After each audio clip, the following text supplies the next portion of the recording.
बात करते हैं मौसम की गर्मी, जिसने सारे रिकॉर्ड ही तोड़ रखे हैं। कई राज्यों में टेम्परेचर 45 डिग्री के पार पहुंच गया है। दिल्ली में तो गर्मी का लेवल 47 डिग्री सेल्सियस को पार कर चुका है।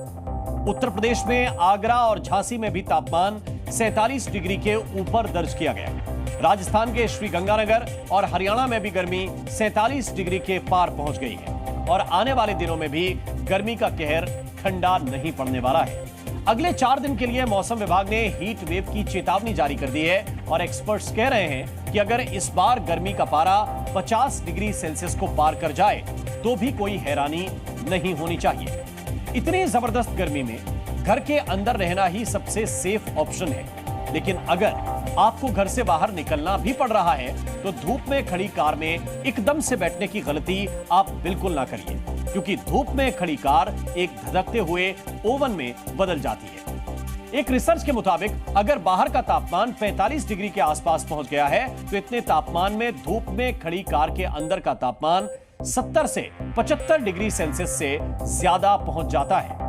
रिसर्च में यह भी पता चला है कि 35 डिग्री सेल्सियस के तापमान में अगर एक कार 1 घंटे तक धूप में खड़ी रहे तो कार के केबिन का तापमान 47 डिग्री सेल्सियस तक पहुंच जाता है। कार के डैशबोर्ड का तापमान 69 डिग्री सेल्सियस तक हो जाता है। स्टीयरिंग व्हील का 53 डिग्री सेल्सियस और सीटों का तापमान 51 डिग्री सेल्सियस तक पहुंच जाता है, सिर्फ 1 घंटा अगर आपकी कार धूप में खड़ी रहे। यानी धूप में खड़ी कार किसी भट्टी जितनी गर्म हो जाती है। लेकिन अब आप ये सोच रहे होंगे कि भट्टी जैसी कार में बैठना कितना खतरनाक हो सकता है और इससे बचा कैसे जा सकता है। इसका जवाब आपको इस रिपोर्ट में मिलेगा।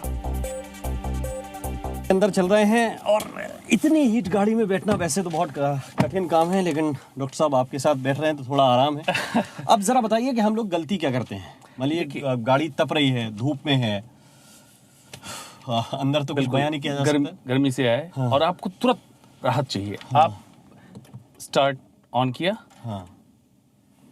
और गाड़ी को हम सबसे पहले क्या करते हैं, बहुत तेजी से आते स्टार्ट कर लेते हैं। स्टार्ट किया और सीधा सीधा आपने एसी को लोएस्ट पॉसिबल, मतलब जो मैक्सिमम ठंडा कर सके उसको ऑन कर दिया। कोशिश ये करते हैं कि भाई ये जो एसी है ये सारा हमारी तरफ आ जाए। हम तो खुद ही करते हैं। बिल्कुल सही जी, ये कर लिया।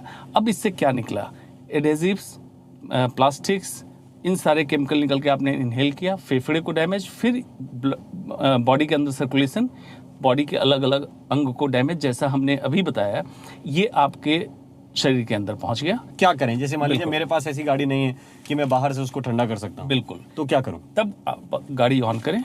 ऑन करने के बाद सबसे पहला काम करें कि चारों विंडो अप डाउन कर दें, चारों शीशे खोल दें। चारों शीशे खोल दें। अगर सनरूफ है इसको भी खोल दें। इस पे भी जैसे हमने अभी चर्चा में बताया कि सनरूफ में ज़्यादा डेंजर है, उसको खोल दें। गाड़ी को वेंटिलेट होने दें और एसी को ऑन करें। एसी में 2 मोड है, एक रिसर्कुलेट मोड जिसमें आप देखते होंगे इस तरह का एरो है, इस तरह का एरो, इसको नहीं ऑन करना है। ठीक है। बाहर की एयर वेंटिलेट होकर अंदर आने दें। 2 से 5 मिनट के लिए गाड़ी के सर्कुलेशन को बाहर के सर्कुलेशन में जाना है, ताकि इसके अंदर जमा केमिकल रासायनिक तत्व आपकी गाड़ी से बाहर निकल जाए। उसके बाद ऑन एसी ऑन रखें, रिसर्कुलेट मोड ऑन करें, उसके बाद ग्लास को आप ऊपर करें। ठीक, ये एक प्रिकॉशन।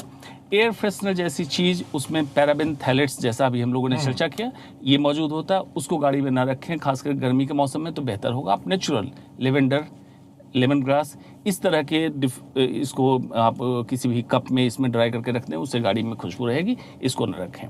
ये प्रिकॉशंस आपको लेने हैं। वेंटिलेट, गाड़ी के डाउन करके केमिकल एलिमेंट्स नहीं रखना है, इन चीज़ों का ध्यान देना है। Z News।